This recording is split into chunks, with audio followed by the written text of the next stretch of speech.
In case of deficiency, in case of vitamin D deficiency,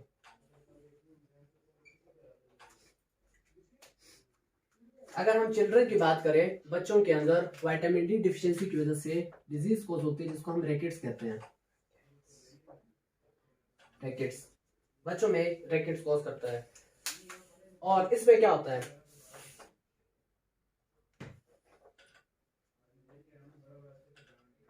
step by step अगर ले चले,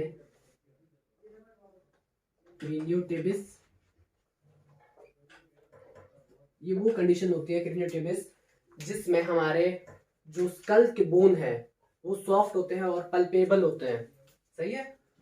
अगर vitamin D नहीं है तो उसकी मिनरलाइजेशन के लिए, बोन्स की मिनरलाइजेशन के लिए विटामिन डी का होना जरूरी है। और विटामिन डी नहीं है तो क्या बोन जो है हमारे वो सॉफ्ट रहेंगे या फिर जो है स्ट्रॉन्ग होने शुरू होंगे? सॉफ्ट ही रहेंगे ना, सॉफ्ट कंडीशन में होंगे। तो इसको हम कह सकते हैं सॉफ्ट प्लस लेबल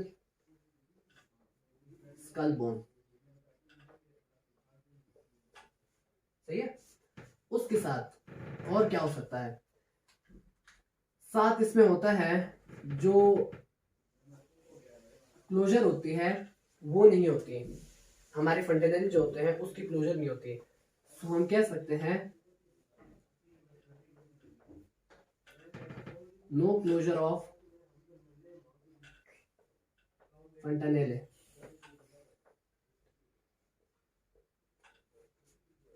अब फंटानेल की क्लोजर नहीं होगी प्रॉपर तो क्या होगा,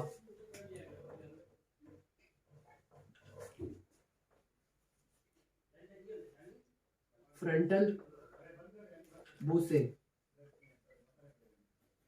ये वो कंडीशन होती है जिसमें हमारा जो फोरहेड है प्रोमिनेंट होता है, वाज़ेह होता है, बाहर की तरफ बल्ज हुआ होता है। हम कह सकते हैं प्रोमिनेंट फोरहेड। उसके अलावा क्या हो सकता है, जब बच्चा वॉक करेगा तो क्या होंगे, लेग्स उसके टेढ़े होंगे, बोर्ड लेग्स। उसके साथ जो रिस्ट बोन है, हमारी जो रिस्ट है ये क्या होगी, वाइड होगी। उसकी भी रीजन है वाइड रिस्ट। जो बोन्स होते हैं प्रॉपर इलोंगेट नहीं हो पाते because of low level of calcium and phosphate, उसकी वजह से जो रेडियस और अल्ना है वो मोस्टली अफेक्टेड हो जाते हैं। रेडियस प्लस अल्ना वाइड हो जाते हैं। ठीक है, तो वाइड रिस्ट होती है। इसके साथ एक और चीज जिसमें बहुत इंपॉर्टेंट है, और नोब लाइक प्रोमिनेंट स्ट्रक्चर होता है। हमारे जो बोन है कॉस्टोकॉन्ड्रल साइड पे प्रोमिनेंट नोब होती है, तो कह सकते हैं हम prominent knob of bone on costochondral side. ये है हमारे डिफिशियंसी वो जो बच्चों में कॉज होती है। ऐसे in case of vitamin D deficiency तो क्या कॉज हो सकते हैं, रिकेट्स इन चिल्ड्रन। एडल्ट में क्या होगा, in case of adult bones जो है वीक होंगे, बोन्स वीकनेस, मिनरलाइजेशन प्रॉपर नहीं हो रही, बोन्स वीकनेस, ऑस्टियोपोरोसिस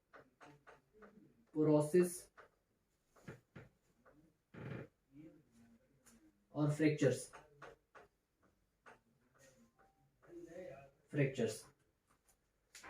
ये होते हैं एडल्ट में। इसके अलावा दो और टाइप के रैकेट्स होते हैं। एक को हम कहते हैं renal rackets,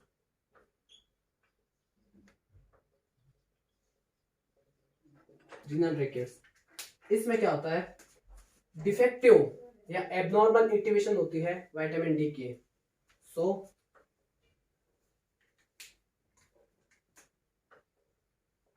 defective activation of vitamin D. एक और होती है जिसको हम ट्यूबुलर रेजिस्टेंस विटामिन डी कहते हैं, उसमें क्या होता है कि प्रॉपर रीअब्जॉर्प्शन नहीं होती, एब्नॉर्मल रीअब्जॉर्प्शन होती है। तो ये 4 तरह के ब्रैकेट्स होते हैं। अब हम देखेंगे कि हम नॉर्मली कितना दे सकते हैं अपने पेशेंट को विटामिन डी डेली डोजेस पे।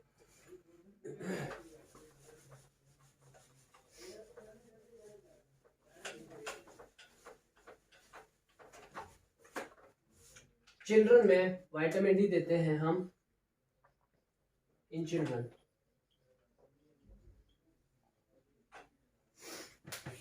400 इंटरनेशनल यूनिट,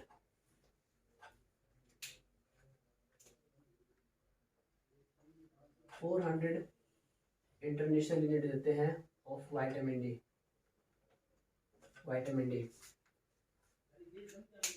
एडल्ट में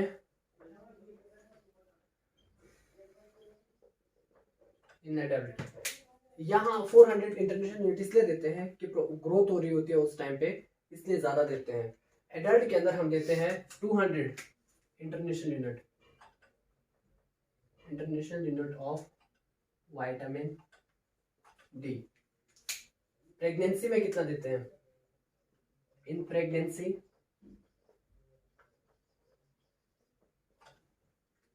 इसमें देते हैं 400 international unit of vitamin D. Pregnancy, उसके अलावा ओल्ड एज में, इन ओल्ड एज, और ये होता है एज 60 इयर्स,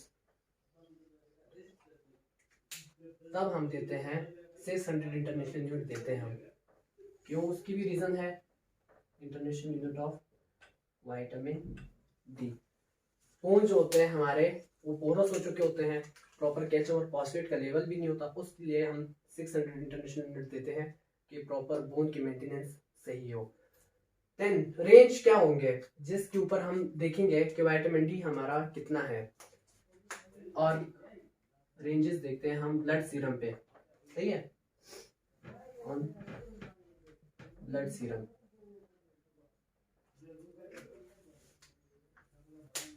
इसमें होती है, अगर लेस देन 30 नैनोग्राम पर ml है तो ये होती है इनसफिशिएंट।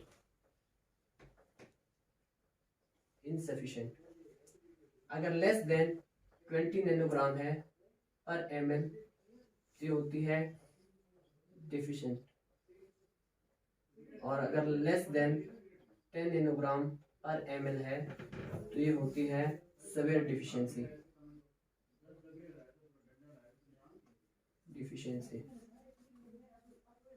अगर विटामिन डी का लेवल मोर देन 150 है, ग्रेटर देन 150, तो ये होता है टॉक्सिक लेवल, टॉक्सिसिटी कॉज करता है। ये तो हमने कह दिया कि ये सारी चीजें हो गई। उसके साथ साथ हाइपोक्लेसीमिया कंडीशन भी होती है अगर विटामिन डी नहीं होता, बिकॉज ये कैल्शियम और फॉस्फेट को तो रेगुलेट कर रहा है। अगर हाइपोक्लेसीमिया हो तो 2 और कंडीशन आती है इन केस ऑफ हाइपोक्लेसीमिया।